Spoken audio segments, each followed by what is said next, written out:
أن الأمير سلمان خير من حكم وجاهد وعمل في مدينة الرياض. لقد كان قويا بحكمة، حازما برحمة، كان وفيا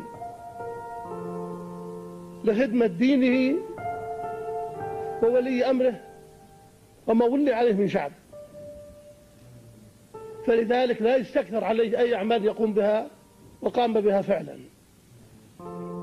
أيها الإخوة،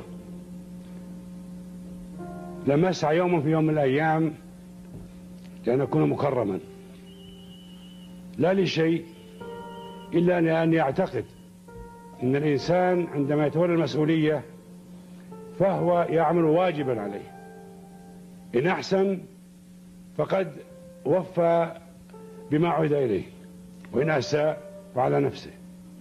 ولذلك أنا لم أقدم لهذه المنطقة أو لهذه البلاد شيء من عندي، بل كنت خادما لملوك هذه البلاد، وكنت أتمنى أن أخدم والدي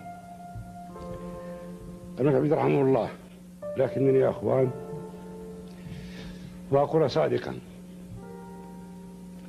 أشعر بالمسؤولية، أشعر بثقل حمل الثقة، فلذلك أشعر فعلا الآن أنني محل ثقتكم، فلذلك أشعر بالمسؤولية أكثر وأحاسب على خطواتي أكثر حتى أكون إن شاء الله عن حسن ثقتكم.